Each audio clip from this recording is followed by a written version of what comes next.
네, 그럼 북한 무인기의 수준 어느 정도이고 또 대책은 없는지 전문가와 함께 자세히 알아보도록 하겠습니다. 자주국방 네트워크 신인균 대표 전화로 연결이 되어 있습니다. 안녕하십니까? 네, 안녕하세요. 네, 우선 이렇게 묻고 싶습니다. 이거 북한제 맞다고 보십니까? 개인적인 의견이 궁금한데요.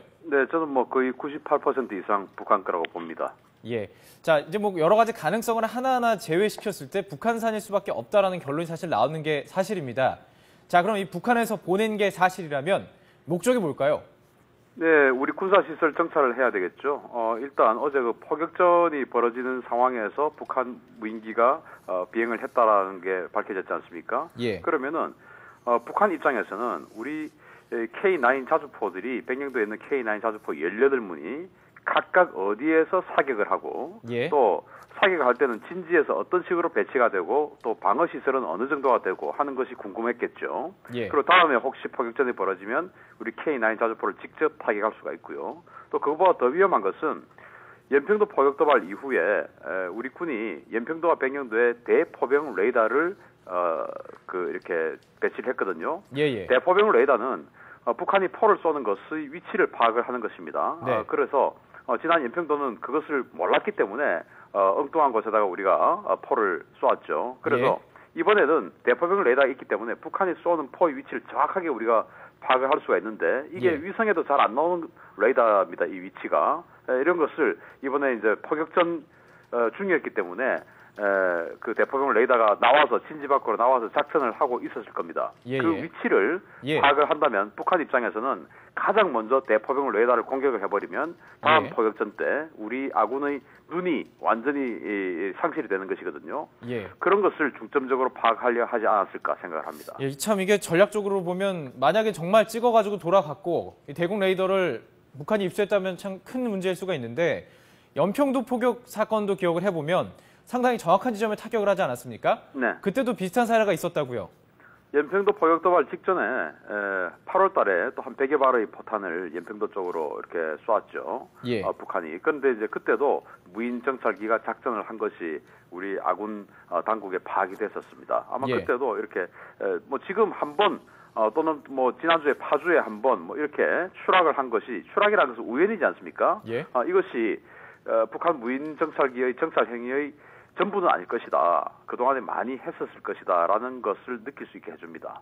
뭐 일부에서는 일부러 추락시켰을 것이다. 뭐 이런 얘기도 있던데 어떻게 보십니까? 일부러 추락을 해서 자신들의 무인기의 역량이나 이런 것을 보여줄 필요는 전혀 없죠. 그리고 무기 체계를 잃어버리는 것하고 정찰 체계를 잃어버리는 것 중에서 어느 게 가치가 더 크냐 하면 이 정찰 체계를 적에게 빼앗기는 것이 훨씬 더 치명적입니다. 거기에 어떤 것을 정찰하는 것을 보면은 어떤 의도를 가지고 있는 걸 다 파악을 할 수 있기 때문에 정찰기가 훨씬 더 위험한데 이것을 일부러 떨어뜨려 준다. 이것은 있을 수 없는 일이죠. 자, 이제 북한의 무인 항공기라고 생각을 한다면 우리 영공을 참 마음대로 들락날락거린 거예요. 딱히 대책이 없다고 하는데요. 이게 왜 그런 건가요? 이제 덩치가 너무 작죠. 한 2m 정도밖에 안 되는 덩치이기 때문에 이것이 한 300m 이하의 저공 비행을 하면 우리 현재 운영하고 있는 군용 레이더에는 새로 보일 수 있고 새가 몇 마리 뭉쳐져 있는 것으로 보일 수도 있습니다. 그런데 더 문제는 이런 것들이 우리 군사시설의 중요한 부분을 찍는 것도 문제지만 지난번 그 파주에서 발견됐던 것처럼 우리 청와대 인근에 날아올 수 있다는 것이죠. 그렇게 되면 사제폭탄, IED라고 하는 사제폭탄을 카메라 대신 장착해서 자살 공격을 하게 되면 물론 그 정도 어떤 덩치로는 벽을 뚫고 들어가서 폭발을 일으킬 수는 없겠지만 혹시 정말 그런 일이 있어서는 안 되겠지만 우리 대통령께서 어디 이동을 하기 위해서 현관으로 나오실 때 정말 그 우연이라도 이렇게 자살 공격을 하게 되면 우리 치명적인 결과를 입을 수 있거든요. 그래서 지금 이 정도 되는 비행체를 탐색할 수 있는 레이더가 전 세계에 나와 있지 않은 것은 아닙니다. 그렇기 때문에 지금 서울 강북, 특히나 청와대가 있는 강북은 어떠한 비행체도 날아서는 안 되는데 그런 레이더를 빨리 장비를 할 필요성이 그 어느 것보다 더 중요하다라고 생각하는 것이죠. 말씀하신 대로 이 무인 항공기를 띄운 것 자체를 모른 것 자체가 문제인 것 같고 청와대 대통령 숙소까지 찍었다는 것도 문제인 것 같은데 자, 말씀하신 대로 참 뭐 위험할 수 있을 것 같습니다. 지금 그 미국 보도에 따르면은 지금 지금 추락한 이 항공기에는 무기를 탑재할 수 없을 것 같다라고는 했습니다. 그런데 사실 이거보다 더 발달된 무인 항공기가 북한에 있을 수도 있는 거 아닙니까? 네네. 북한의 무인 항공기 수준 어느 정도라고 보십니까? 북한의 무인 항공기도 아직은 조금 우리보다는 많이 조악한 수준이고요. 현재 네. 북한이 운용하고 있는 게 야크 61 프첼라라는 그 러시아제 무인기하고 중국제 지안 D4라는 무인기를 이제 개조한 방현 1, 2, 그 평북 구성군이라는 데가 있습니다. 그게 예. 방현리라는 데서 만든 방현 1, 2라는 무인기가 있는데요.